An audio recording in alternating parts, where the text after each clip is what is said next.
Assalamualaikum, kita akan ngebahas tentang grafik fungsi trigonometri. Tapi sebelumnya kita bahas dulu materi prasyaratnya mengenai sudut-sudut istimewa. Coba kita ingat kembali sudut-sudut istimewa itu apa aja? Ya, benar sekali, yaitu 0, 30, 45, 60, dan 90. Bagaimana dengan nilai sin, cos, dan tangennya? Kita ingat kembali ya. Sin untuk 0 yaitu 0, untuk 30 derajat setengah, untuk 45 setengah akar 2, untuk 60 setengah akar 3, dan untuk 90 yaitu 1. Kalau untuk cosnya bagaimana? Kebalikan dari sin. Nah, kalau kita mulai dari 0 di sudut 0 derajat, maka kita mulai 0 di sudut 90 derajat. Jadinya 0, setengah akar 2, setengah akar 3, 1. Nah, ini dia ya, nilainya sama antara sin dan cos, hanya terbalik saja. Gimana dengan tan? Tan itu adalah sin per cos, ya kan? Nah, tinggal bagi aja, 0 per 1 itu 0, setengah per setengah akar 2. Setengah per setengah akar 3 itu sepertiga akar 3. Setengah akar 2 per setengah akar 2 itu 1. Setengah akar 3 per setengah itu sama dengan akar 3, dan 1 per 0 itu tidak terdefinisi. Terus kita ingat juga materi prasyarat berikutnya, yaitu perbandingan trigonometri di berbagai kuadran. Kuadran itu ada 4, di kuadran pertama itu 0 sampai 90, kuadran kedua 90 sampai 180, kuadran ketiga sampai 270, kuadran keempat 270 sampai 360. Terus di kuadran pertama kita juga tahu bahwa perbandingan trigonometrinya sin, cos, tangennya semua bernilai positif. Kuadran kedua itu cuma sin aja yang positif. Kalau di kuadran ketiga yang positif itu tangen, kalau di kuadran keempat apa? Iya, cos yang positif ya. Cara ngapalnya gimana? Gampang aja. Semua siswa tahu caranya. Semua untuk kuadran pertama, siswa mewakili sin, tahu mewakili tan, dan caranya mewakili cos. Atau bisa juga semua sindikat tangannya kosong. Bebas lah ya, mau pakai kata apa aja, terserah kita, yang penting gampang buat ngafalinnya. Udah itu aja. Nah, terus apa nih gunanya dua materi yang barusan kita bahas ini?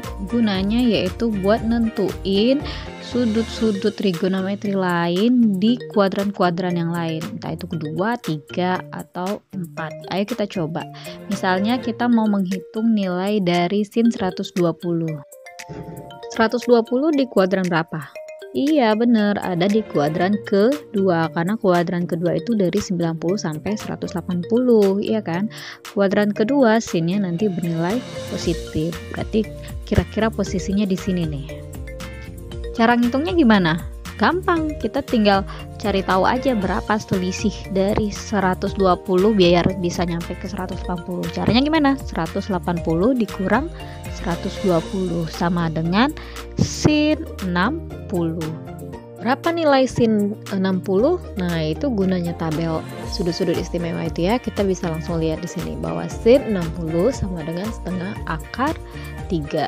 Nah, karena sin 120 ini ada di kuadran kedua, dan kuadran kedua nilai sinnya positif, maka sin 120 nilainya setengah akar 3. Contoh kedua, coba kita hitung nilai cos dari 150. Nah, kita perhatikan ya, 150 ini di kuadran berapa? Iya, masih ada di kuadran kedua karena masih lebih kecil dari 180. Nah, tadi katanya kan tinggal cari aja berapa kurangnya atau selisih dari 180. Berapa selisihnya? Iya, nilainya 180 kurang 150 sama dengan 30.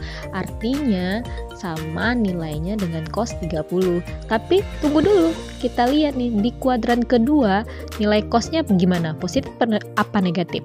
Negatif kan, karena yang positif cuma sin. Nah, sehingga cos 150 itu sama juga dengan min cos 30. Berapa nilainya min cos 30? Kita lihat di tabel di bawah. Berapa? Iya, setengah akar 3. Karena dia min, maka nilainya jadi min setengah akar 3. Kita lanjut ya. Nah, sekarang kita mau cari tangen dari 180. Nah, kita mau lihat nih dia kuadran berapa.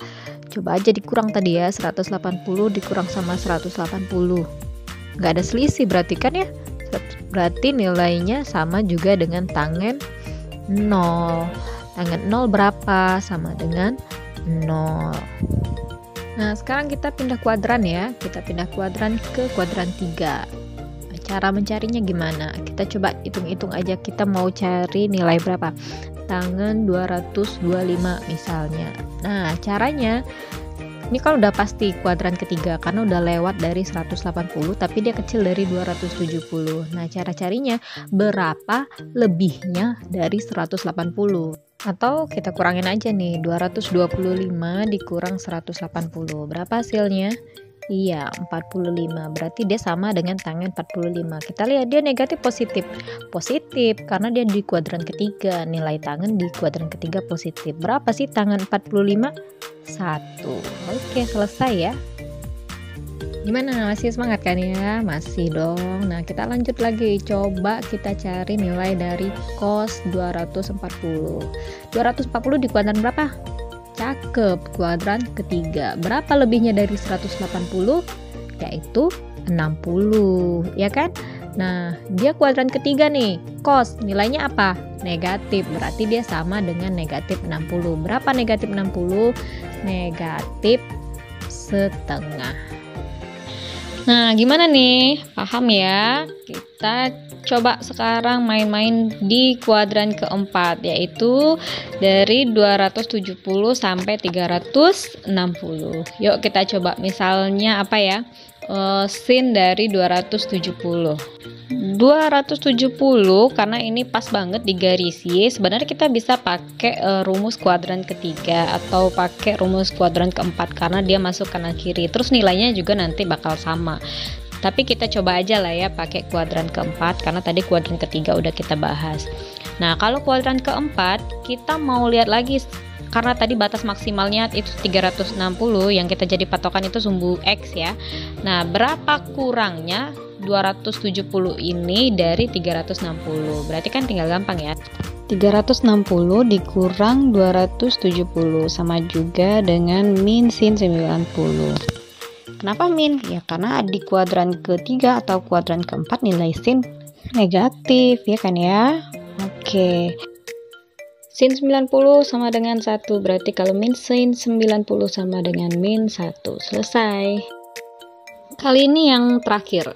Benar-benar terakhir. Serius, ini benar-benar yang terakhir. Kita coba cari nilai cos 300. Nah, 300 ya, posisinya pasti di kuadran keempat ya, karena lebih dari 270 sampai 360. Udah hafal lah kalian. Cos juga di kuadran keempat ini bernilai positif, berarti nanti endingnya nilai kita bakal positif. Ya udah, tinggal aja ya, 360 kita kurangin dengan 300 tadi kan, jadi berarti berapa tuh? 60. Ya udah, berarti sama dengan cos 60, sama dengan setengah. Oke, selesai banget, selesai hari ini, selesai. Sekian materi kita hari ini. Kalau ada yang kurang paham boleh ditanyakan kembali. Selamat belajar. Akhir kata, assalamualaikum warahmatullahi wabarakatuh.